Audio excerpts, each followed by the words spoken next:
back. First Man 2 now, live on Indiegogo. How to Become a Comic Book Artist by Rich Buckler.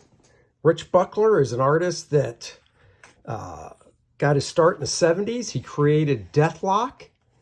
And I remember getting this book in the 80s. When did this come out? This came out in 1986.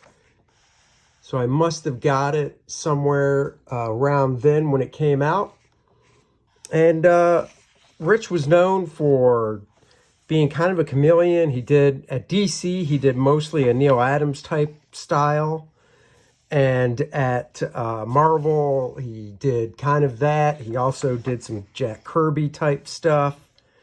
But this book goes into the language of storytelling. Action is movement. In regards to, that's, once again, we're using still pictures to tell a story. So he's talking about how action is movement. Man on the phone hangs up in between panels. That indicates movement. Him walking out, shutting the door behind him, walking down the hall. A lot of this stuff is actually from an issue of Iron Man that he did, that I have. So he talks about motion lines. This book is pretty text heavy, but I remember reading it all. It's stuff like this. I keep telling myself to go back. What I really love is just seeing that these are the roughs that I think he would do, and then he would put on a light box to do the finished penciling over. So that's what I thought was cool. You Are the Camera. I love this. These, I think, are his breakdowns, so a finisher would have to go in and definitely tighten stuff up. But he's talking about camera angles, talking some about continuity and how that is essential to comic book storytelling. Here's the frequent mistake made by beginners is to cross the imaginary 180-degree line. For those who might not even know about it, such a transgression is forgivable, but I have seen it done in comics by professionals without justification. The 180-degree line is an imaginary line of demarcation which sets the boundaries for where your camera can be placed. If the line is crossed, the camera point of view is altered drastically and the results disorients the viewer. For instance, we're shooting over this guy's shoulder. He's in the foreground left. She's on the right-hand side. And then you switch the panel. And even though we're still behind him, the camera popped over. And it's a little disorienting. So you don't want to do that. This is a nice diagram to show the 180-degree line. So in other words, man, woman. And we're looking at it this way. And the camera should always stay on this side of the line. It should never pop over here. More talk about camera angles, close-up, medium, extreme, long shot. Like I said, a lot of what I love about this book is just seeing these roughs of his before he would do the finished penciling. Medium shots, some nice framing devices here. More talk on camera angles. Doing montage shots. Let's get this. I'll make sure you guys can see this. Graphic narrative. Internal action. Look at that extreme close-up. The eyes telling the story. He talks about story pacing. That is the speed of which the reader is going to read the story. This, like I said, is from an Iron Man issue that I have. And I'm assuming because it's not full pencils, you wouldn't really know who it is by looking at it. So maybe that's how he got away with doing this, because this book was not published by Marvel. Now he's talking about basic layout. This looks like, I don't know what character that is. I want to say it's the Shield. So now he's going into page layout here. You can probably still find a copy of this book. Here are some basic page layouts right here. This he's talking about getting into getting ideas. A few thoughts before we launch into graphic narrative techniques and basic layout. The questions I've been asked most frequently about drawing comics is, how do you know what to draw and where do you get ideas? The answer to the second question is everywhere. My reply to the first question is, I don't. I mean, well, part of it is, well, you know what to draw when you get the script. Now, if you're writing your own stuff, I mean, that's a whole other conversation about writing. Here, he's showing the breakdowns of things here, just kind of a diagram of the panel. But he's talking about compositional lines, how to draw comics the Marvel way. Had a section about that. Cropping, making things a little more interesting. You could pull this in tighter. That'd be a little more interesting. Here are some rough thumbnails that he's done for pages. These are tighter than what I do for thumbnails, but those are his thumbnails. Here we go into the script breakdown. So he actually is talking about breaking down the script. Here's part of a script right here. And he explains through these pages, breaking it down. This right here is a great example of what his full pencils look like compared to these breakdowns. So all the rendering's done, the lighting's done, but the inker still has a lot to play with there. Can't remember what book that was from. This is pretty cool, seeing his rough layout here and then his breakdowns here.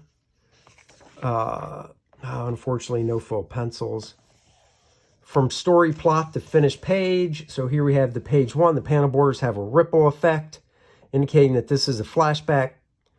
So this is cool. He's showing us here the story plot, and then here what he did. And then here's the finish, which I don't know who did the inks. Actually, I take it back. That looks like Joe Rubinstein did the inks. And this is from Spectacular Spider-Man. Here's a chapter on action.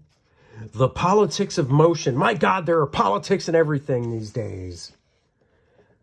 But once again, it's just talking about movement of the characters inside the panel, getting the feel of motion across in a still image.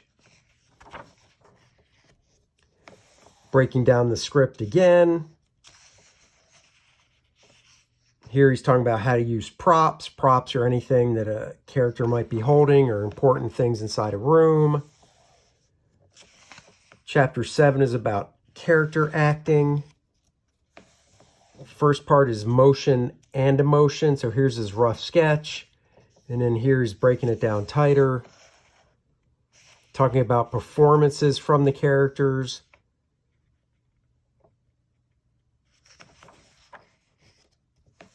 He even breaks down how to do dialogue scenes and blocking the action out. Here he's talking about gestures and facial expressions. And then here he gives some examples of different facial expressions. And here, chapter 8, balloons and captions. So this is kind of about balloon placement. You can see how all this works nicely. This is way too tight, touching his head here. Just balloon placement too. You know, this guy balloons here, second balloon here, not here and here. So just showing good examples of balloon placement.